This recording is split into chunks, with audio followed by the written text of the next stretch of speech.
Hey folks, Bernie here. So if you're an independent co-working space owner or community manager, come to Unreasonable Connection. There'll be a link in the show notes to this. It is a 1 hour online, no pictures, no panels, just small online rooms with real people like you who run co-working spaces.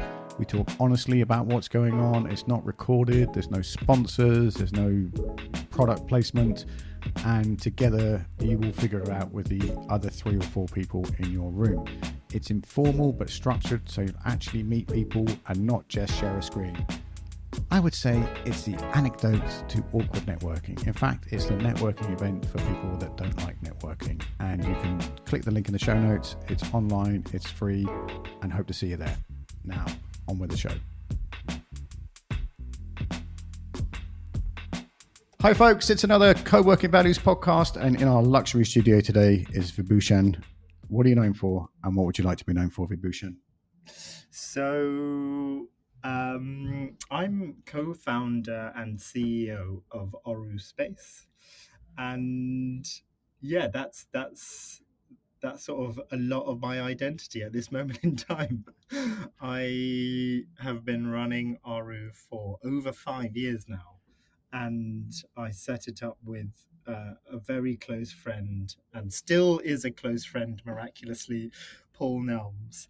And yeah, we have a beautiful community of over 60 staff members and team, and we have over something like 700 members now across wellness and co-working.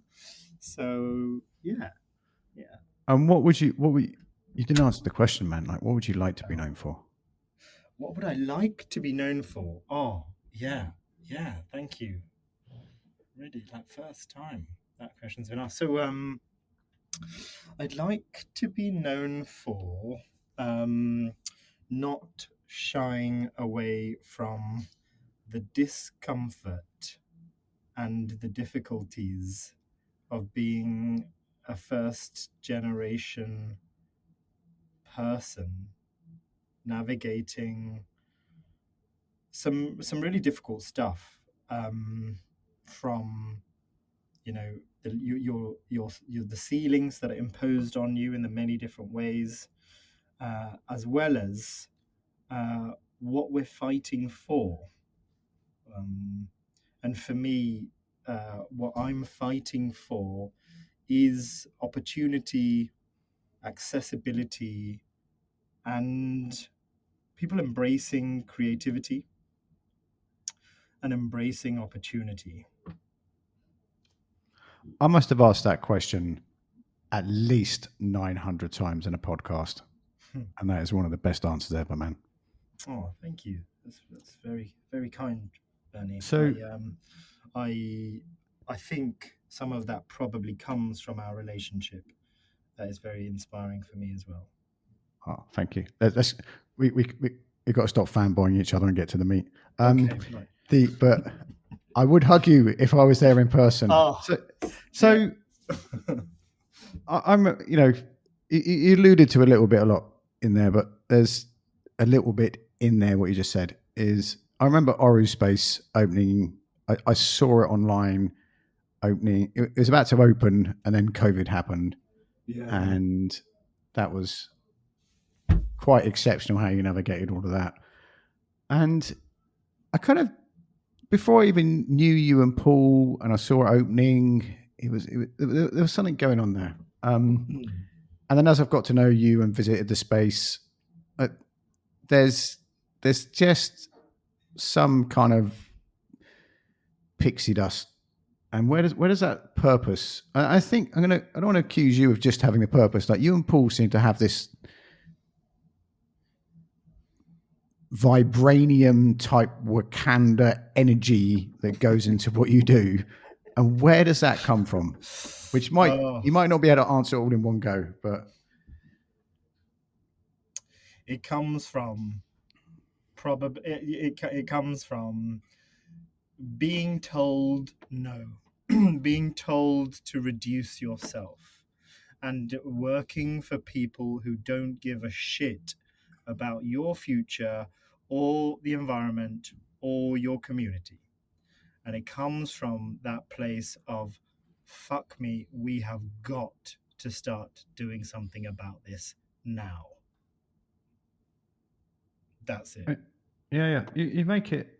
It's kind of very elegantly done, and I often fear that people will look at, they'll be skimming co-working spaces in London, and they'll be like, oh look, there's just another couple of dudes running a space with you doing yoga on the rooftop bar, and it is so much more than that. And I don't know, the way you tread that very thin line between looking like one of those places and actually helping people in the local area that are very inconvenient to help is pretty amazing. I don't know why I say pretty amazing. It is amazing. Thank you. I mean, you know this more than anyone because you've been in this industry longer than I have. But the co-working industry used to be this extremely purposeful space. It is now becoming a property play. And it's becoming a finance and property play because landlords are getting screwed because their value isn't actually that great, what these huge landlords are offering. And co-working does it way better. But now it's being adopted, manipulated into something more financial. It's becoming everything else. It's just becoming a money play like everything else. And we are desperate to avoid that. This industry should be doing more, and it should be being preserved for what it was created and how it was created. And what I'm not asking you is like, what is co-working? Because people have been around for that for ages. But like, Yeah. when people like you and me are talking, so this is what co-working could be for a local area. Like, what do you think it could be? Oh my God. How long have you got? Oh my God. So it's quite simply the local economy.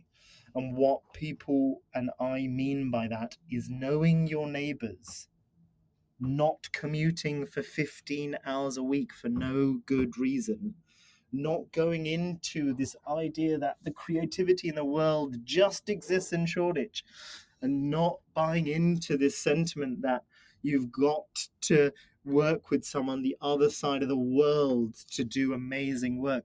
No, there are people doing amazing work on your street, on the next street, in the thousands of homes around you. And the fact that you don't know them and you don't know your local businesses is a travesty.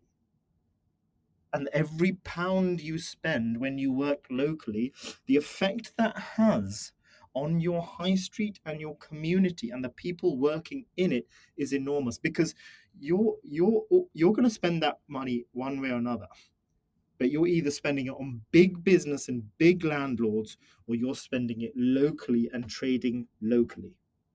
There's a stat on that from the folks in the Islington Department of Inclusion and Affordable Workspaces. And when you spend I think they did this research in 2019, and when you spend £1 in with a local business, it goes around the local economy 4 times. And when you spend £1 with a corporation, it disappears probably to the Cayman Islands or Panama immediately. Yeah. And I don't know, I've heard that for years and years and years and years. And it's amazing how we still sleepwalk into going to, mainstream high street shit coffee bars and stuff instead of going to the local area. I want to like absolutely put 100 miles an hour from that conversation into your newsletter, which we're going to put to in the show notes. Mm-hmm. And I didn't know this till I read in your newsletter about you growing up. Can you just say your journey of how you ended up here and growing up in McDonald House, and like brief history of Vibushan? Yeah. I'll try and do this in like 2 minutes. Yeah. So, I was born in Trincomalee, which is this beautiful coastal town in northeast Sri Lanka. The war had pretty much started, and my Can father. can you say what that war is? Because that war. no is a one knows what that result- war is. That war is a result of two groups of people not finding a resolution to coexist fairly and equally. And those two groups are the Tamil Hindus predominantly, although there are lots of Tamil Muslims and Tamil Christians. And the other side is the Sinhalese Buddhist, that are the majority. And during the British rule, they united two areas and brought in lots of slaves from South India that were from the Tamil areas. And when they left, that does what it always does, create power vacuums and instability. Is the they that left? Is that us British folks? It is, yeah. Yes. Yeah, Just but to it's spell not that just out. the British, it was the Portuguese, it was the Dutch. A few people had to go. So this is a country that was exploited as India was when they left. You know, it was a bad situation, and people are trying to exploit the differences between people to gain more power. The same thing that's happening everywhere now, and mass genocide was done just 16 years ago, all proven on satellite imagery. There's a beautiful documentary called Killing Fields on Channel 4 right now that shows it all. And people are still fighting for their land that was reclaimed back, fighting for university places of students, fighting for equal rights and equal opportunities in Sri Lanka now. So lots of Tamil people left Sri Lanka and they came to the UK. They knew English. They had this idea of British life being superior and better in lots of ways. I'm not going to get into whether it is or isn't on this podcast, but yeah, you go to where you feel safe, and colonialism cast this spell that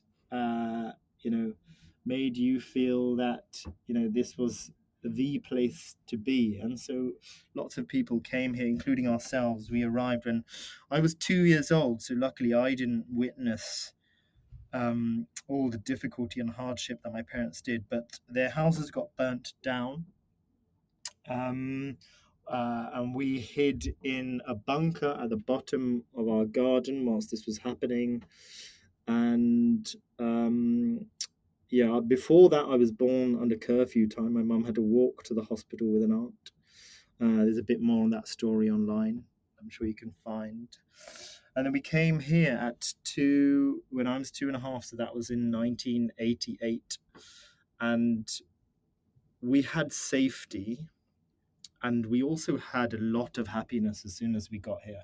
We were living on this council flat, and we knew people on that block. And it was a real sort of working class block of people and families. And this was our happiest time in the UK. This tiny council flat, still there. I still try and drive past it when I go anywhere near Kingston. And we used to play with all the other kids, and it was this magical place. It was when we moved to Berrylands in Surbiton at 10 years old. My parents managed to earn enough money working for Royal Mail in the sorting office, my mum, and my dad in a petrol station. They somehow bought a house, which, is an amazing achievement. But as soon as we got to Berrylands, it was very difficult. We met a community that didn't accept us. We had neighbours who were racist. We had it was school was difficult. School being treated differently by teachers and friends, and it was very difficult for all of us in that period.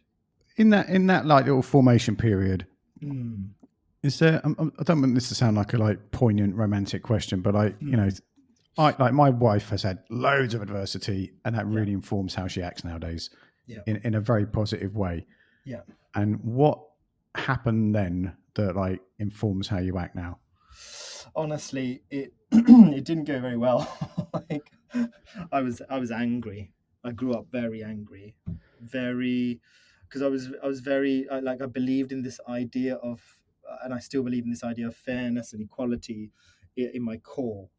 And so when when I'm subjected to anger and hatred and discrimination, I wanted to be angry at the world. So I grew up angry. I didn't do well in school.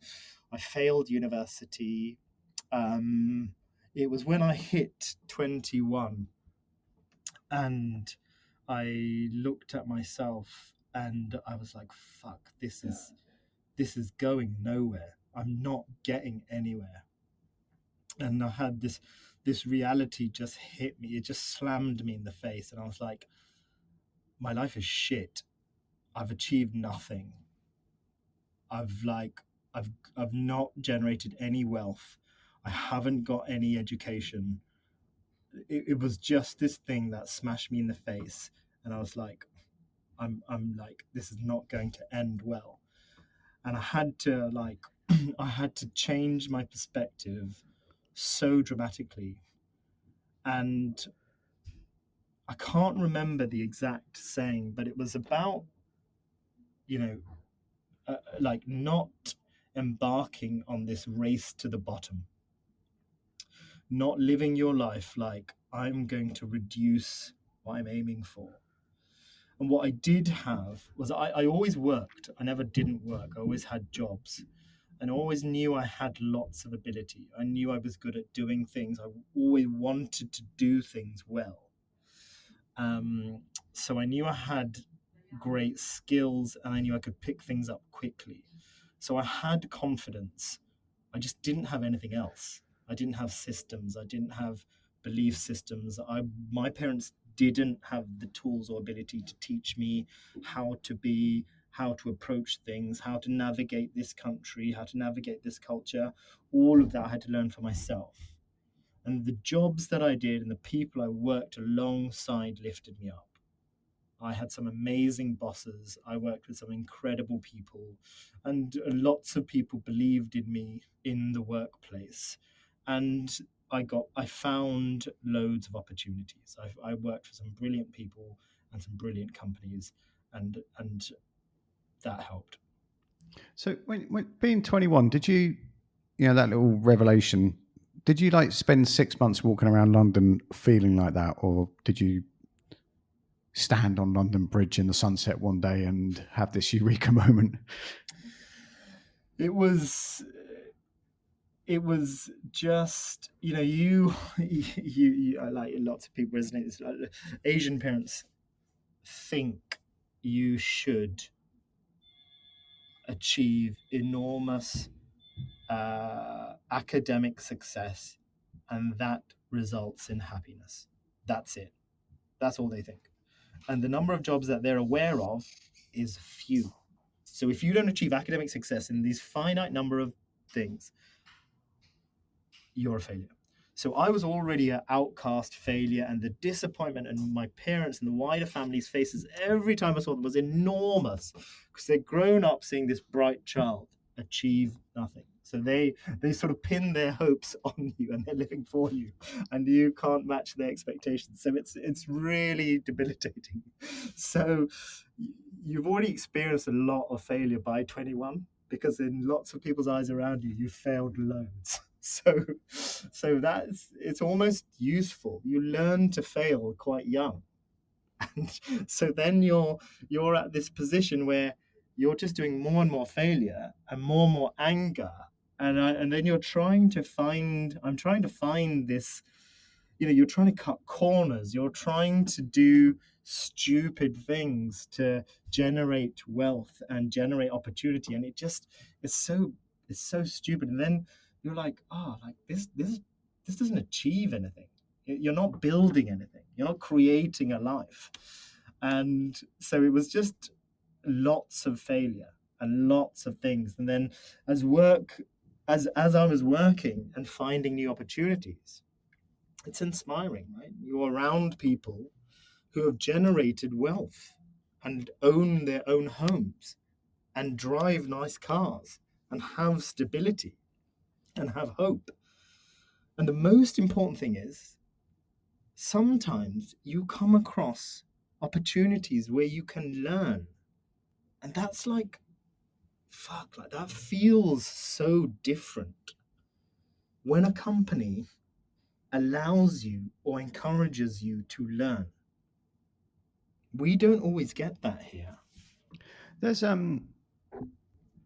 I feel I'm trying to see how to put this together, but something I've definitely got from being around co-working spaces is bumping into other people that I never would have met. And I don't mean like, bumping into Beyonce and Gary Vaynerchuk, like people like you.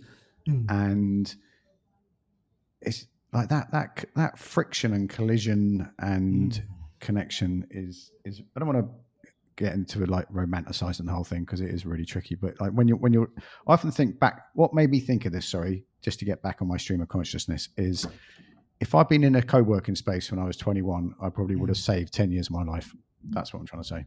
Yeah. Just by being around people who are trying to make it happen, trying to build something, trying to create something, work out what software to use and stuff. But I felt like very isolated because everyone else wanted to, do A levels, go to university, get a job that's being a lawyer, doctor, accountant, whatever that is. There's this like in train spotting, there's this like path you're supposed to follow, and then when you don't follow it, you're kind of outcast by a group of people because you're not met expectations. You're not really sure what those expectations were anyway. Yep. And I think, Bernie, why that is because co-working spaces don't ask you to conform. The good ones are asking you to be you. And there's hundreds of ways in which a good co-working space does that. And that's why Oru, Second Home, Impact, Brixton, and a few others do that seamlessly. You step in through the door and you don't know who to behave like. I talked about this in a speech for the NLA. We weren't aware of this during the design process, but diversity in design. Some spaces are designed for you to be anonymous. Other spaces are designed for you to conform and don't feel good for people like me or people who don't want to conform. And then there's places that you're like, I don't understand what this is. And that's the easiest way to explain it, because in all of those places, the common theme is, I don't get it. For lots of people, they're like, oh, I don't feel secure here because no one's telling me how to think, how to behave, who you are. And that's a really hard thing to fight against, because the school of business and the school of running spaces is tell your customers exactly how to behave. Who's your target demographic? Who are your customers? Who are we targeting on this PR piece of information? Who is this social media post for? What's the demographic you're doing this paid ad for? It's all geared towards having one customer. Yeah, I was just trying to shout out there that, and you finished it off nicely, that line in the newsletter, which is, we do not ask you to be a reduced version of yourself. We don't ask you to confirm and target you as a customer profile. And I think you've got to run a business properly, but when people, it annoys the fuck out of me when people go around, we're all about community and stuff like this. And then they talk about just, and without thinking like, our customer acquisition, and like, none, I don't think those people would, I wouldn't sit down. I don't want to be acquired by HubSpot or Oru or, Black Sheep Coffee. I want to be part of it. And the language we use, and then I'm going to get off on a tangent here, but we've got to come back. And then so much of the language we use in business is like military complex language, and then we put on the front of our buildings like making an impact, reimagining work, businesses of even the term which I see on some spaces is business is a force for good in the world, and I think it can be for sure, like a lot of like what you and Paul are doing, but there's always this like Roman centurion language about it. I think it's really dangerous, right? Like when you use these words, they have an effect and they have a consequence. Like when you use a certain word that shapes intention, if you use acquisition 10 times to a community team, a sales team, and a reception team, how do they view the customers?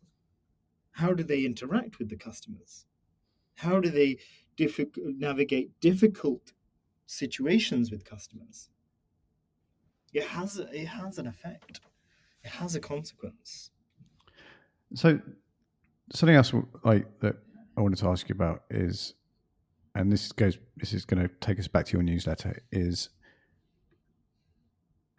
people love going like, we're challenging the status quo, we're reimagining and this kind of stuff. And I have just seen loads of times where, and I can name these people, which I won't because it's cruel, but they love to talk about challenging the status quo. And then when it comes to something really inconvenient, and in this case, it's Gaza and Palestine, and a lot of what is going on in the world, they just, I don't know, go and get a cup of tea. And I don't even know what to ask. Like, what happens? It's hard. It's easy for me to empathize. I saw Tamil children being murdered on the news. That could have been me. I saw families being tortured, raped, and killed just 15 years ago. And no one did anything, Bernie. And no one's doing anything about Gaza. We're still selling weapons. We're still selling bombs. It's not self-defense anymore. And it's not Hamas being targeted. Like at this point, like, we're going to link, folks, go and read the newsletter and Vibushan's post, but like, what did you do in Oru? Because there's a lot of online noise and everything about what's going on, but when I flick through Instagram, that is, I'm really, a concerned citizen and paying attention, and we're doing this podcast today, but it's so far from my reality. I cannot comprehend it. I kind of intellectually understand it, but those things you just said, like I've never looked at a TV screen and thought that could have been me. The worst that's probably happened to me is I've seen people in an airport that have missed their flight, and I've gone, that could have been me. Right. So what did you do in Oru, and we're going to carry on finding things to do, but that set this up. Okay, so we are donating to causes that are helping rebuild essential infrastructure in Gaza. And we've been very careful to trace that money and to know where it goes and to be able to see firsthand the effect of what that money has. And we're talking about water. We are just talking about clean water. And we are hosting events regularly, raising awareness, bringing people together. We are reducing and trying to eliminate anything that contributes to anything supporting the destruction of Palestine. in terms of what we're stocking and what we're selling. We're trying to raise awareness. That's the key thing here. Our government is part of this problem. Our supposedly left government is part of the problem here. Run by a human rights lawyer. Run by a human. I voted him in. I saw this. I voted him in. Would we be worse off if the Conservatives win? I genuinely don't think so. I am amazed at how Lammy and Starmer respond to things. I don't think I've ever seen. Maybe it's just because I'm interested in following the topic, but I've just never seen a government get hammered so hard and like sidestep the question. I mean, and then that's just what politicians do. But it's like, how can you? Have you been selling arms to Iraq? Oh well, and they give answers. They either give answers that are, honest answers, but they don't. It's like, yes, I was in London at that time, but you avoid saying exactly where you were, so you haven't lied, but you've, classic politicians. Classic. We're not selling it directly, but this bit is happening anyway. I mean, that's all available on mainstream we're selling TV. Weapons of mass self-defense, guys. Yeah. It's all good. It's all fine. So this is somewhere in something you've written, and this is like that this thing. Somebody wrote something like, which I should have in front of me. Sorry, but it's like, when we're segmented, we're distracted, and I think the division that is being caused by all of this, and there's I posted on LinkedIn about this, that I know someone from every angle of what's happening in Gaza between Israel and Palestine, and it's the most, I don't know, separated or most, I don't know, can't believe I've lost the words. It's the most contentious topic ever. Yeah. Like, people very, very close to me agree and disagree. They have an opinion on it. Some people have fled Tel Aviv because they're, going to get beaten up by the government for having different views. And then people who live in Tel Aviv are very supporting of Israel. Key to say, those people aren't pro let's flatten Gaza, but they are, they believe in the Zionist vision. And it's so fucking messy. And I don't mean that. And when people say, "Oh, it's complicated," I think is a real cop-out thing to say. I don't want to do the puzzle because it's complicated. It's beyond that level. I should have ended with a question there. Sorry. So what do you mean by? I know what you mean, but like, can you comment? Can you expand on like when we're segmented, we're distracted? Because that, I think, is for people in London. That's the big thing. Oh man, it's technology. It's technology. It's got us sussed. Technology has got us figured out, and it knows how to get us, and it's got the majority of us. It is driving us into smaller and smaller echo chambers. And now we are more divided than ever. So we can't resist things as well as we could. We can't form momentum because we've become so reliant on technology to do our communication for us. We don't even know what it is.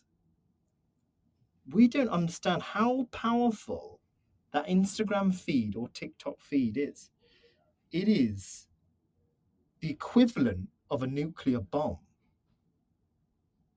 It is literally changing your perspective on everything. It's getting more and more personalized with AI. It's actually going to be 100 times more powerful.